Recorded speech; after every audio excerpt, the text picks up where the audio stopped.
en France, on a une partie du personnel politique qui, ces dernières années, était obsédé par les civils qui se faisaient tuer au Moyen-Orient, quand c'était des Gazaouis.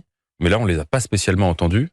Moi, j'ai pas vraiment entendu Madame Hassan, par exemple, s'exprimer sur le sort des Alaouites et des chrétiens d'Orient, sachant que c'est quand même son pays d'origine, un pays dont elle parle énormément, et une dictature de Bachar el-Assad qu'elle avait peu dénoncée, et aujourd'hui un régime sur lequel elle est assez muette. On parle de chrétiens qu'on a mis sur une sorte de charrette en les tabassant jusqu'à ce qu'ils soient humiliés, dégradés, dans la souffrance, pour ensuite progressivement les tuer. On parle de quelque chose qui est d'une barbarie absolument inouïe, à l'image de l'islamisme.